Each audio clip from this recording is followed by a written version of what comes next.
ಯಾಕೇನು answer ಮಾಡ್ತಿಲ್ಲ? ಅಮ್ಮ ಆರಾಮಾಗೇ ಇದ್ದಾರೆ, ಪರವಾಗಿಲ್ಲ. ನೀನು ಓಕೆನಾ? ಯಾಕೆ ಸೈಲೆಂಟ್ ಆಗಿದೆಯಾ? ಏನೇನಾಯಿತು ಅಂತ ಯೋಚನೆ ಮಾಡ್ತಾ ಇದ್ದೆ.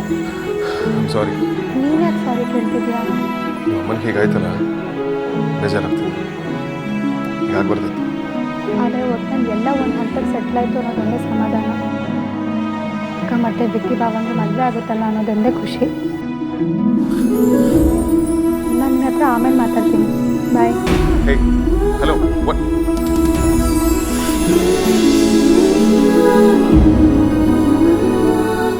ಆಚಾರ್ಯ ಏನಾಗಿದೆ? ಜಗಳನೂ ಮಾಡ್ತಿಲ್ಲ, ಅಸಂಬದ್ಧವಾಗಿ ಮಾತಾಡ್ತಿಲ್ಲ. ಯಾವುದಕ್ಕೂ ಸಾರ್ಥಕ ಹತ್ರ ಒಂದ್ಸಲ ಮಾತಾಡ್ತೀನಿ.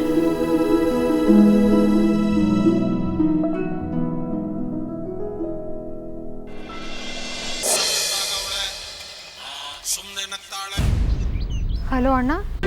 ಅಮೂಲ್ಯ, ಅರ್ಜೆಂಟಾಗಿ ನಾವು ಯಾವಾಗಲೂ ಮೀಟ್ ಆಗೋದು ಯಾಕಪ್ಪ? ಅರ್ಜೆಂಟಾಗ? ಯಾಕಣ್ಣ? ಎಲ್ಲನೂ ಫೋನಲ್ಲೇ ಹೇಳೋಕ್ಕಾಗಲ್ಲ ಅಮೂಲ್ಯ. ಅಲ್ಲಿ ವೇದಾಂತ ಅವ್ನಿಗೇನು ಆಗಿಲ್ಲ ತಾನೆ? ಅವ್ನು ಕಾಲ್ ಮಾಡಿದ್ದಣ್ಣ, ನನಗೆ ಸರಿಯಾಗಿ ಮಾತಾಡೋದಕ್ಕಾಗಲಿಲ್ಲ. ಎಲ್ಲ ಮಾತಾಡೋಣ, ಮೊದಲು ನೀನು ಹೊರಟು ಬಾ. ಸರಿ ಅಣ್ಣ, ಈಗಲೇ ಬಂದೆ.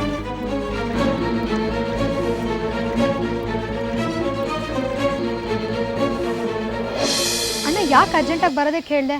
ವೇದಾಂತಕ್ಕೇನು ಆಗಿಲ್ಲ ತಾನೆ? ನಿಂಗೇನು ಆಗಿಲ್ಲ ತಾನೆ? ನನಗೇನು ಆಗಿಲ್ಲ, ಐಮ್ ಆಲ್ ರೈಟ್. ನಿನಗೇನಾಗಿದೆ? ನನಗೇನು ಆಗಿಲ್ಲ. ನಿಮ್ಮಮ್ಮ ಹೇಗಿದ್ದಾರೆ? ಅಮ್ಮ ಪರವಾಗಿಲ್ಲ.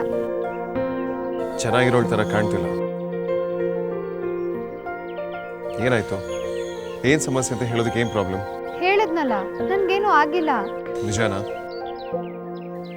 ಏನು ಪ್ರಾಬ್ಲಮ್ಸ್ ಇಲ್ಲ ತಾನೆ? ನಿನ್ನೆ ಕೇಳ್ತಿರೋದು, ಇಸ್ ಎವ್ರಿಥಿಂಗ್ ಓಕೆ? ಸಾರಿ ವೇದಾಂತ್, ಗೌತಮ್ ಬಗ್ಗೆ ನೀವು ಹೇಳಿದ್ದನ್ನ ಕೇಳಬೇಕಿತ್ತು. ಜಸ್ಟ್ ಸ್ಟಾಪ್ ಇಟ್ ಅಮೂಲ್ಯ. ನನಗೆ ನಿನ್ನ ಸೈಲೆನ್ಸ್ ತಡ್ಕೊಳ್ಳೋದಕ್ಕೆ ಆಗ್ತಿಲ್ಲ. ಐ ಮೀನ್, ನಾನು ಇವಳು ಇಷ್ಟು ಸೈಲೆಂಟ್ ಆಗಿರೋದನ್ನು ಯಾವತ್ತೂ ನೋಡಿಲ್ಲ. I just not use to it. Normal ಆಗಿರೋ ಅಮೂಲ್ಯ. ನಾನು ನಾರ್ಮಲ್ ಆಗೇ ಇದ್ದೀನಿ. ಹೇಯ್, ನೀನು ಏನಂತ ಅನ್ಕೊಂಡಿದ್ಯಾ? ಆಚಾರಿ ಯಾವಾಗಲೂ ವಟ ವಟ ಅಂತ ಅಂತಾನೆ ಇರ್ತೀಯ ತಾನೆ? ಈಗೇನಾಗಿದೆ? ಕ್ವೀನ್ ವಿಕ್ಟೋರಿಯಾ ಅನ್ಕೊಂಡಿದ್ಯಾ ವರ್ಡ್ ಟು ವರ್ಡ್ ಆನ್ಸರ್ ಕೊಡೋದಕ್ಕೆ?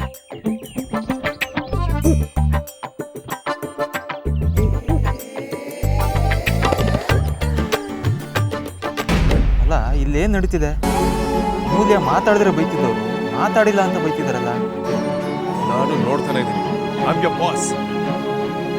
ನೀನು ನನ್ನ ಬಾಸ್ ಥರ ಆಡ್ತೀನಿ. ಕಂಡು ಬೇರೆ ಕೊಬ್ಬನಿಂದು ಅತಿ ಆಯ್ತು. ನಿಂದ ಅತಿ ಆಯ್ತು ಶುಂಠಿ ಶಂಕರ. ನೀನೇನ್ ಅನ್ಕೊಂಡಿದ್ಯಾ ನಿನ್ ಬಗ್ಗೆ? ಸುಮ್ಮನೆ ಇದ್ದೀನಿ ಅಂತ ಬಾಯಿಗೆ ಬಂದಂಗ ಮಾತಾಡ್ತೀಯ ಕಪ್ಪೆ ಶಂಕರ.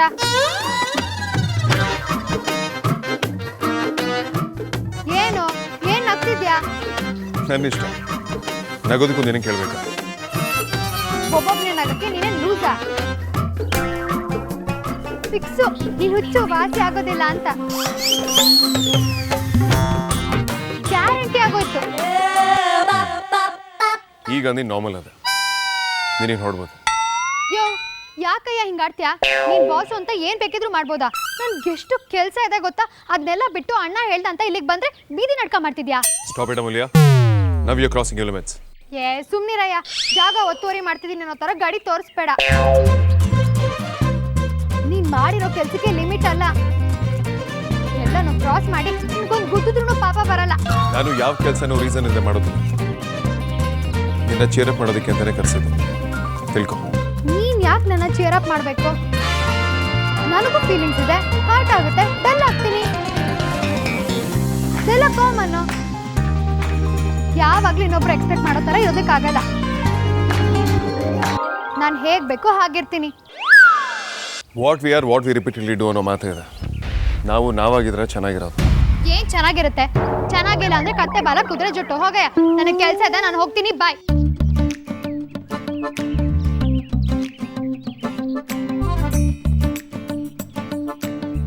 ಸಾರ್ಥಕ್, ಇವಳು ಸರಿಯಾಗ್ಲಿ ಅಂತ ಇವಳಲ್ಲಿ ಕರೆಸ್ತೆ.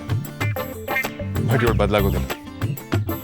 ಇವಳನ್ನ ಬದಲಾಯಿಸ್ತೀನಿ ಅಂತ ಅನ್ಕೊಳ್ಳೋದೆ it's a stupid thing. I am done. Bye. Amulya ಬೇಜಾರಾಗಿದ್ದಾಳೆ, ಚೀರಪ್ ಮಾಡಬೇಕು ಅಂತ ಕರೆಸಿದ್ರು. ಅವಳೇನೋ ಮಾತಾಡಿದ್ಲು ಅಂತ ಇವರೇ ಬೇಜಾರಾಗ್ಬೋದು. ಇವರಿಬ್ಬರು ಯಾವ ಕಾಲಕ್ಕೂ ಒಟ್ಟಿಗಿರೋಕ್ಕೆ ಸಾಧ್ಯನೇ ಇಲ್ಲ. ಇವ್ರ ಜೊತೆಗಿರೋ ನಮಗೂ ನೆಮ್ಮದಿ ಇಲ್ಲ.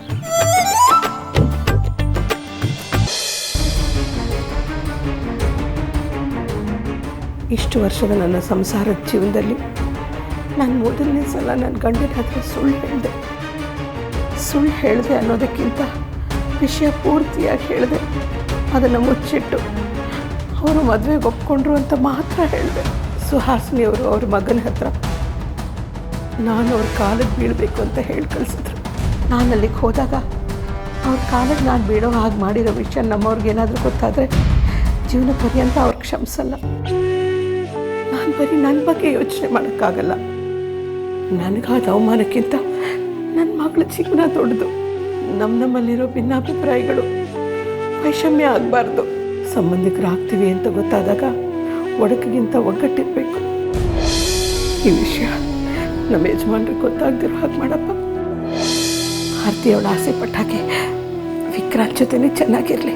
ಮಕ್ಕಳಿಗೋಸ್ಕರ ಇಷ್ಟೆಲ್ಲ ಮಾಡಿರುವಾಗ ಅವ್ರ ಸಂತೋಷನೇ ನಮ್ಮ ಕನಸು ಅಂದ್ಕೊಂಡಾಗ ಇದನ್ನು ಯಾಕೆ ಮಾಡಬಾರ್ದು ಅನ್ನಿಸ್ತು. ಅದಕ್ಕೆ ಹೀಗೆ ಮಾಡಿದೆ. ಕಾಪಾಡಪ್ಪ.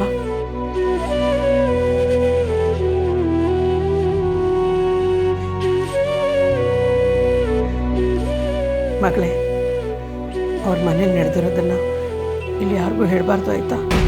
ಹೇಳಲ್ಲಮ್ಮ. ತಪ್ಪು ಅವ್ರದ್ದೇ ಇದ್ರು ನೀನು ಕಾಲಿಡಿಯೋ ಹಾಗಾಯ್ತಲ್ಲ ಅಂತ ಬೇಜಾರಾಗ್ತಿದೆ. ಹೆಣ್ಣೆತ್ತವ್ರಂದ್ಮೇಲೆ ತಗ್ಗಿ ಬಗ್ಗಿ ನಡಿಲೇಬೇಕು ಕಂದ. ಇಂಥ ಸೂಕ್ಷ್ಮದ ವಿಚಾರಗಳಲ್ಲಿ ಅಹಂಕಾರಕ್ಕೆ ಬೆಲೆ ಕೊಡಬಾರ್ದು. ಬದಲಾಗಿ ಇಂಥ ಸಣ್ಣ ಪುಟ್ಟ ತ್ಯಾಗಗಳಿಗೆ ಮನಸ್ಸನ್ನು ಗಟ್ಟಿ ಮಾಡ್ಕೋಬೇಕು. ಆದರೂ ಅಮ್ಮ, ನನಗೆ ಯಾಕೋ ಅದನ್ನು ಒಪ್ಕೊಳಕ್ಕಾಗ್ತಿಲ್ಲ ಅಮ್ಮ. ಬೇಜಾರು ಮಾಡ್ಕೋಬೇಡವೆ. ಕೊನೆಯದಾಗಿ ನಮ್ಮ ಆರ್ತಿ ಸಂತೋಷ ತಾನೇ ಮುಖ್ಯ. ಅದಕ್ಕೆ ಅಲ್ವಾ ನೀನು ಕಾಲಿಗೆ ಬಿದ್ದಿದ್ದು.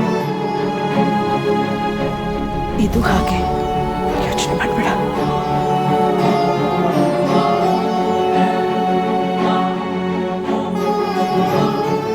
ಅಪ್ಪು, ನಿನಗೆ ವಯಸ್ಸಿಗೆ ಮೀರಿದ ತಿಳುವಳಿಕೆ ಇದೆ ಕಣೆ.